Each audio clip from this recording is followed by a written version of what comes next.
একটা ছোট সংবাদ চ্যানেলের একজন সাংবাদিক একদিন জানতে পারে যে একটি অনাথ আশ্রমের মেয়েদের সঙ্গে প্রতিদিন রাতে এক জঘন্য খেলায় মেতে উঠেছে সেখানকার প্রভাবশালী সব নেতারা, যাদের বিরুদ্ধে লড়তে গিয়ে তাকে বারবার তার নিজের পরিবারের কাছেও বাধা পেতে হয়েছে সমাজের বিভিন্ন স্তরে। কিন্তু এই লড়াকু সাংবাদিক কি শেষ পর্যন্ত ওইসব অনাথ মেয়েদের এই নরপশুর হাত থেকে বাঁচাতে পেরেছিল? সে কি পেরেছিল এইসব অমানুষদের শাস্তি দিতে? আর এই রক্ষকরূপী ভক্ষকরা প্রতি রাতে ওই মেয়েদের সাথে কি খেলা খেলতো, আমরা সেটাই দেখব এই মুভিতে, যে মুভিটির নাম ভক্ষক। তো গল্পের শুরুটা হয় বিহারের মনোয়ারপুর বলে একটি জায়গার একটা গভীর রাত দিয়ে, যে রাতে একটি মেয়ের সাথে ঘটে যায় এক নির্মম কাহিনী। যে মেয়েটির সাথে এক নরপশু জোর করে শারীরিক সম্পর্ক করার পর সে যখন ব্যথায় খুব চিৎকার করছিল, তখন তার ভেতরে একটি লাঠি ঢুকিয়ে দেওয়া হয় এবং সে যখন যন্ত্রণায় আরো চিৎকার করে, তখন তাকে বালিশ দিয়ে চাপা দিয়ে চিরতরের জন্য তার চিৎকার থামিয়ে দেওয়া হয়। এরপর সোনু নামে একটা ছেলেকে সঙ্গে নিয়ে ওই নরপশু মেয়েটির লাশটা শ্মশানে নিয়ে যায় এবং শ্মশানের ডোমকে বলে যে গাড়ির পিছনের ডিকিতে একটা লাশ আছে, ওই লাশটাকে গাড়ি থেকে নামিয়ে তাড়াতাড়ি পুড়িয়ে ফেলো। ডোম যখন ওই লাশটির নাম এবং ঠিকানা জানতে চায়, তখন সোনু নামে একটা ছেলে বলে, আমরা বংশী সাহেবের লোক, তাই বেশি বাড়াবাড়ি না করে আমরা যেটা বলছি সেটাই কর।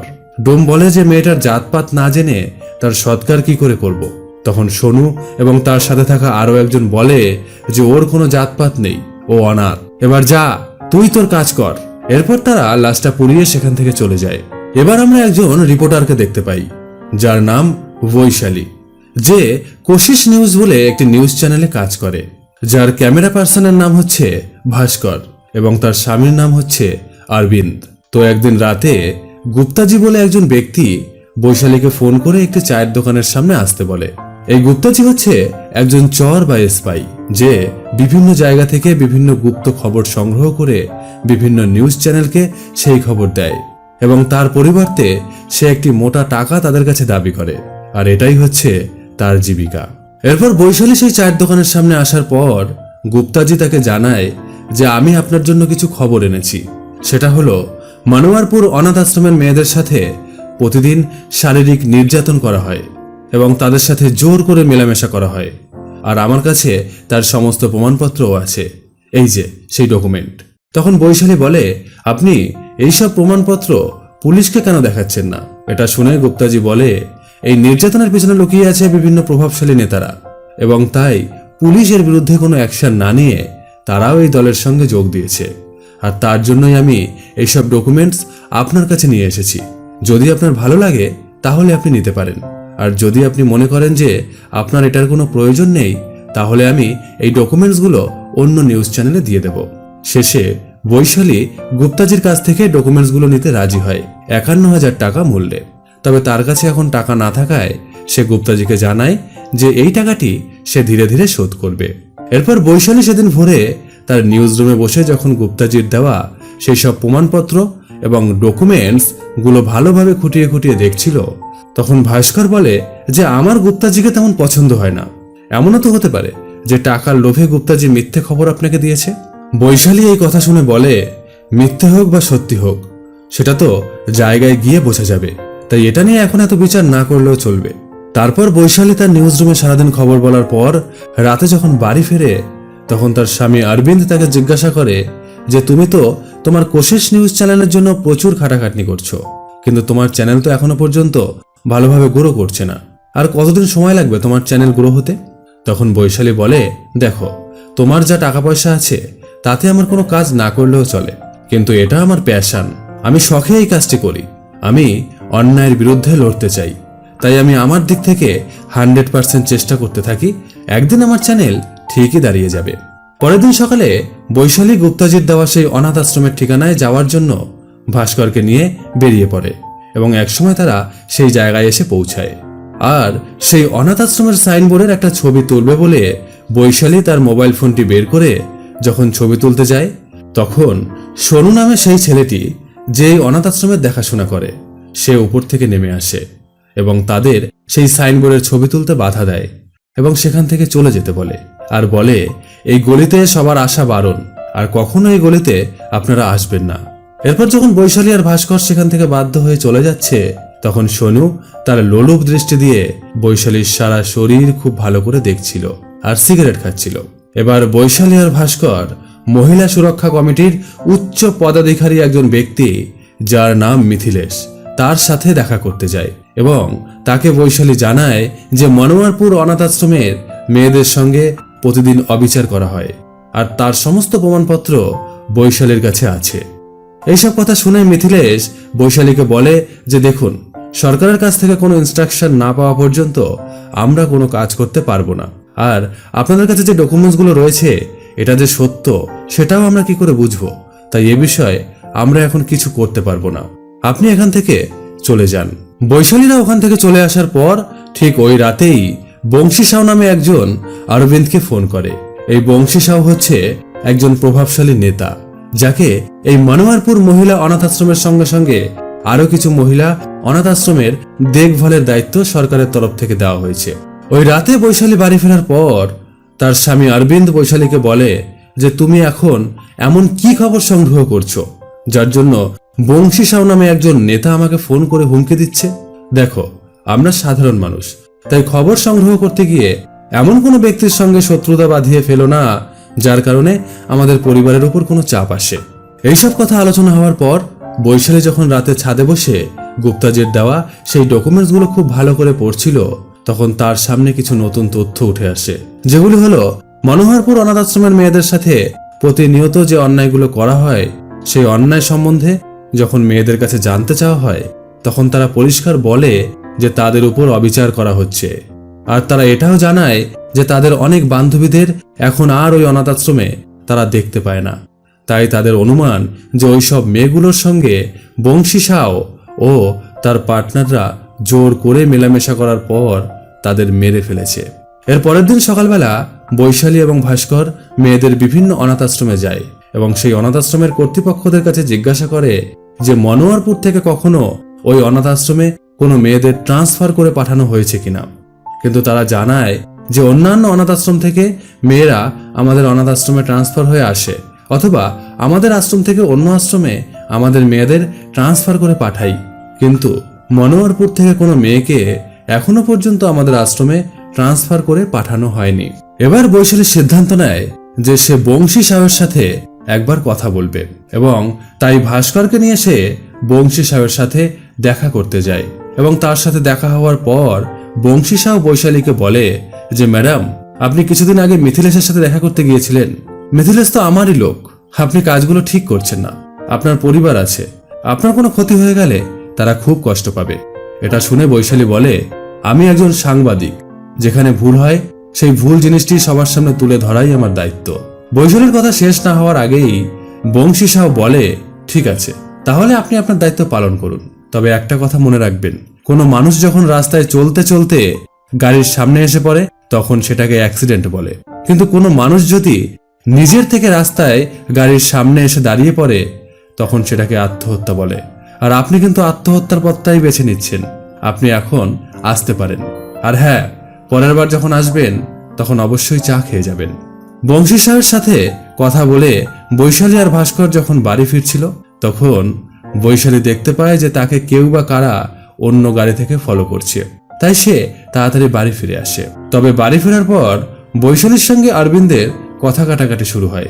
অরবিন্দ বলে তুমি যাই করো তাতে আমার কোনো আপত্তি নেই, কিন্তু তুমি এই মেয়েদের অনাথ আশ্রম নিয়ে খবর করা বন্ধ করো। তখন বৈশালী তার স্বামীকে জানায় ওখানে যাদের কেউ নেই, যারা সম্পূর্ণ অনাথ, সেই সব মেয়েদের সঙ্গে অন্যায় হচ্ছে, তাদের সঙ্গে অন্যায়ভাবে মেলামেশা করা হচ্ছে, আর তুমি বলছো চুপ থাকতে। অরবিন্দ বলে যেখানে যা হোক, আমার মেয়ের সঙ্গে তো কিছু হচ্ছে না। এই কথা শুনে বৈশালীর সহ্যের বাঁধ ভেঙে যায়, তাই সে অরবিন্দকে বলে তোমাদের মতো এরকম চিন্তা ভাবনার মানুষ আজও পৃথিবীতে আছে বলে ওরা অন্যায় করে বেঁচে যাচ্ছে। আজ ওইসব মেয়েদের সাথে যা হচ্ছে তা একদিন তোমার মেয়ের সাথেও হতে পারে, তার আগেই প্রতিবাদ করতে শেখো।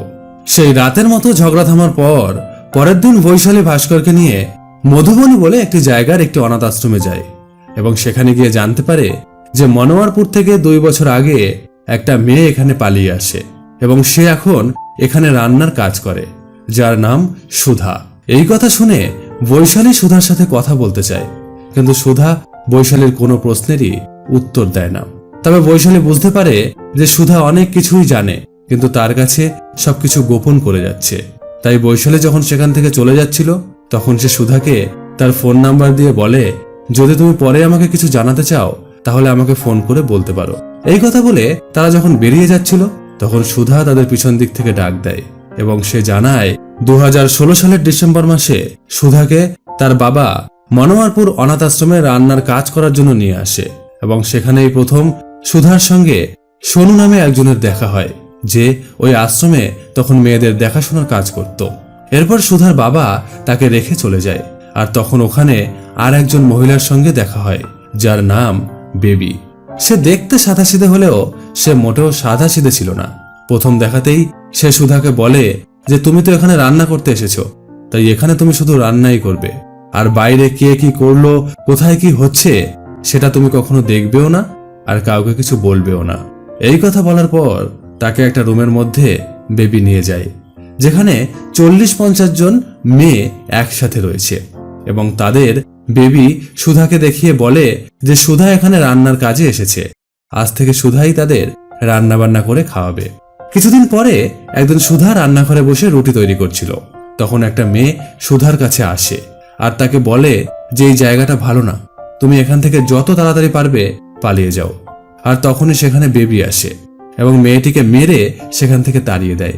আর সুধাকে বলে যে এখানকার মেয়েদের সাথে তুমি বেশি কথা বলবে না, তোমার যদি কিছু বলার থাকে তাহলে তুমি আমার সাথে কথা বলবে।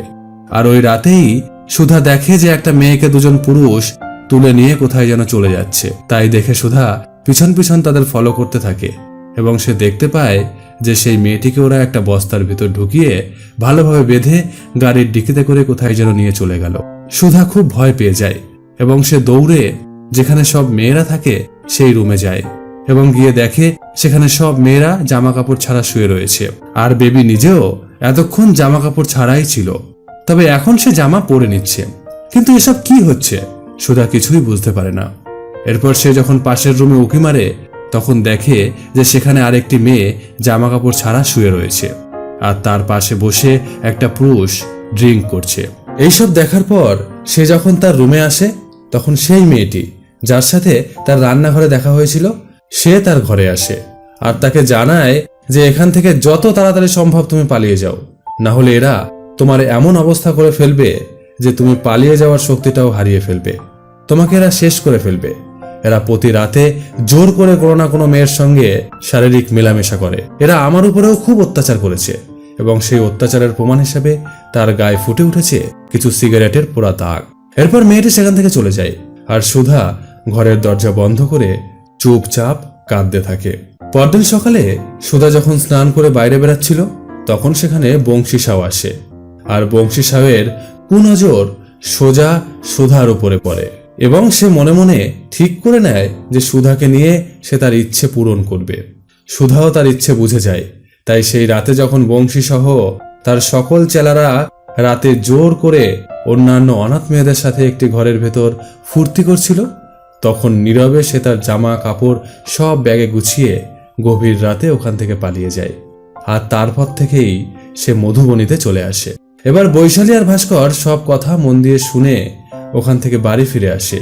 আর এদিকে বংশী সাউ জানতে পারে যে তার এবং তার পার্টনারদের বিরুদ্ধে পাটনা হাইকোর্টে কেউ একজন কেস করেছে, আর তারা অনুমান করে যে কেস বৈশালী বা বৈশালীর পরিবারের কেউ করেছে, কারণ বৈশালীর দিদির স্বামী পাটনা হাইকোর্টের উকিল।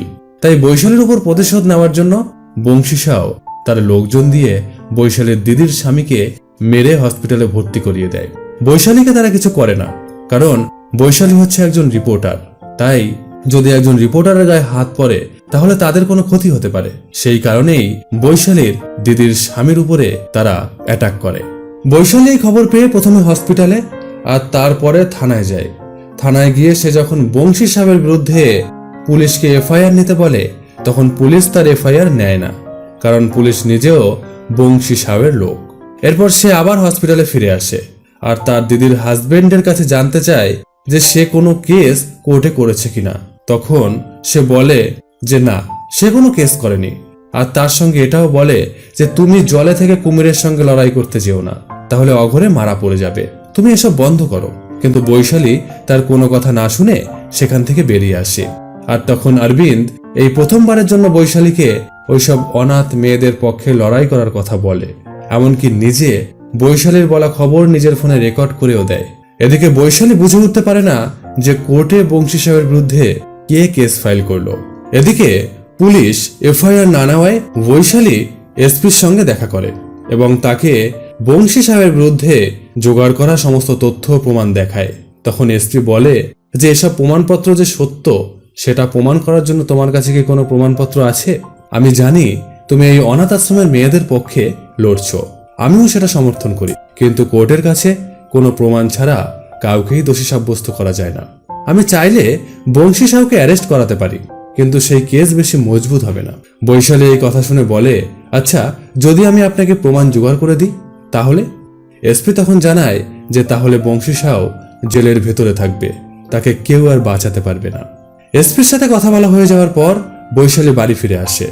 এর পরের দিন বৈশালী যখন নিউজ রুমে বসে খবর বলছিল, তখন গুপ্তাজি তার পাওনা টাকা সেখানে চাইতে আসে এবং বৈশালীকে বলে যে আপনি ম্যাডাম খুব ভালো কাজ করছেন, আর সেই কারণেই আমি ওদের বিরুদ্ধে কোর্টে একটা কেসও করে দিয়েছি। এই কথা শুনে বৈশালী অবাক হয়ে যায় এবং তখন বুঝতে পারে যে গুপ্তাজি সেই লোক যে কোর্টে কেস করেছে।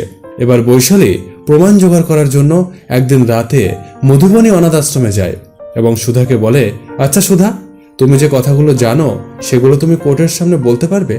তখন সুধা বলে, ম্যাডাম আমি তো আপনাকে আগেই বলেছি যে আমি কোথাও কাউকে কিচ্ছু বলতে পারবো না, আর আমি আমার মুখও বাইরে কোথাও দেখাতে পারবো না, কারণ এইসব লোকের সাথে না বন্ধুত্ব না শত্রুতা, কোনোটাই ঠিক নয়। বৈশালী তখন সুধাকে বলে, আচ্ছা সুধা, আমরা কি আমাদের নিজেদের জন্য লড়ছি? আমরা লড়ছি ওইসব অনাথ মেয়েদের জন্য, যে মেয়েগুলো তোমাকে পালানোর জন্য সাহায্য করেছিল। আজ যাদের জন্য তুমি বেঁচে আছো, আর তুমি তাদেরকে বাঁচানোর জন্য কিছু করতে পারবে না? তুমি এতটা স্বার্থপর? সুধা, তুমি শুধু নিজেরটাই ভাবছো। যদি তুমি এখনো মুখ না খুলো তাহলে ওরকম হাজার বংশী সাহেব জন্মাবে, আর তারা তোমার, আমাদের সবার মেয়েদের সঙ্গে অন্যায় অত্যাচার করবে। তখন কি পারবে সেটা মেনে নিতে? যদি মেনে নিতে পারো তাহলে তুমি থাকো চুপ করে, তবে মনে রেখো তুমিই পারো ওইসব মেয়েদের ওখান থেকে বাঁচিয়ে ফেরাতে। এই কথা বলে বৈশালী আর ভাস্কর যখন মধুবনী অনাথ আশ্রম থেকে বেরিয়ে রাস্তার পাশে দাঁড়িয়ে ভাবছিল যে এখন ওরা কি করবে, ঠিক তখন সুধা সেখানে যায় এবং বৈশালীকে জানায় যে সে সব কথা বলতে রাজি। এবার সুধা বৈশালীকে যা জানায় সেটা শুনলে যে কোনো মানুষ আঁতকে উঠবে। সে বলে যে মনোয়ারপুর অনাথ আশ্রমে যেসব অনাথ মেয়ে থাকে তাদের প্রতিদিন রাতে বেবি নামে একজন ঘুমের ওষুধ খাওয়ায় এবং সবাইকে জামা কাপড় ছাড়া শুতে বলে। বেবি নিজেও জামা কাপড় ছাড়া ওদের সাথে শুয়ে পড়ত, আর তারপরেই বংশী সাও ও তার চেলামেলারা একে একে সবাই সেই ঘরে আসতো এবং যার যাকে ইচ্ছা তার সাথেই তারা জোর করে শারীরিক সম্পর্ক করত। আর যদি ভুল করে কেউ প্রেগনেন্ট হয়ে যেত তাহলে সেই মেয়েটিকে ওরা এই পৃথিবী থেকে সরিয়ে দিত। ওরা মানুষ না, ওরা রক্ষকরূপী ভক্ষক, যারা মেয়েদের ভোগের পণ্য হিসাবে ব্যবহার করে প্রতিদিন।